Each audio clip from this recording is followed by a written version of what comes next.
Well, we have Evelyn, who is a 56-year-old single woman who lives about 20 miles out of town. Myself as a social worker and Cindy Sauber as the palliative care RN. We're fortunate enough to go out and do a home assessment. She's been dealing with breast cancer. She's had that for about a year, but now it has recently metastasized to her bone.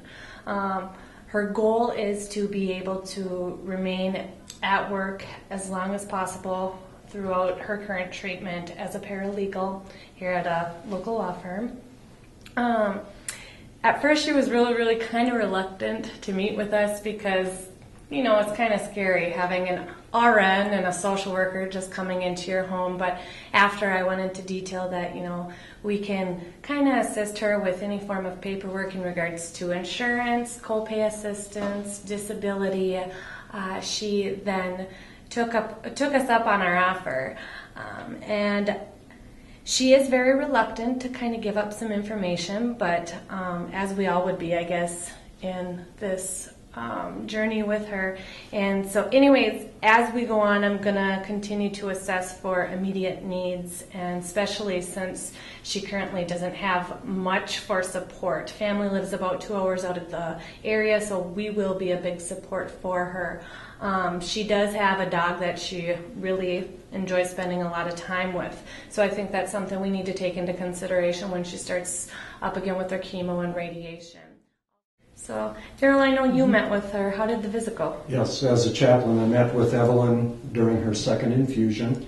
And Evelyn shared with me that she was raised a Baptist, but at this point she's not tied to any local congregation.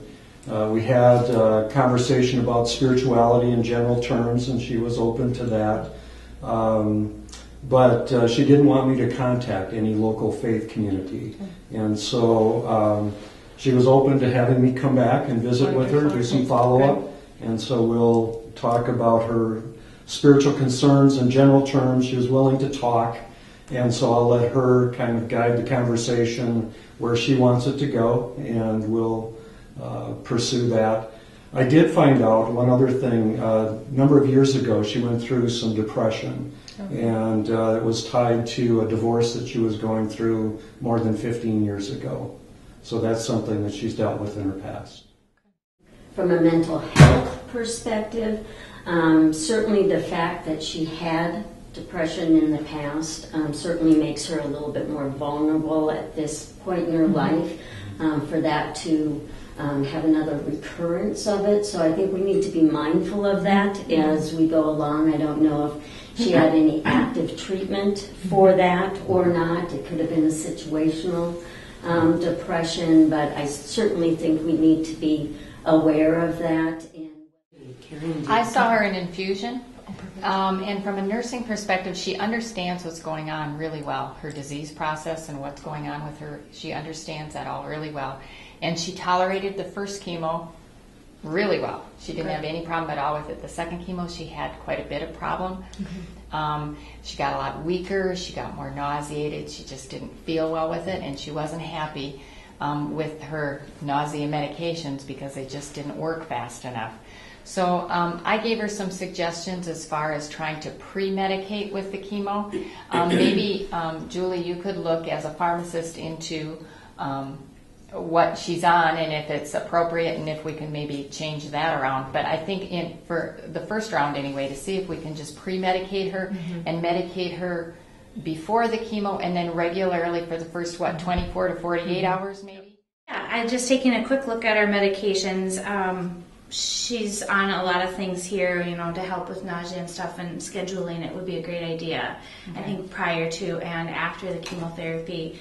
And just looking at her list, I think there's a couple things here we might want to consider just changing her. One maybe be her ibuprofen for her pain and stuff.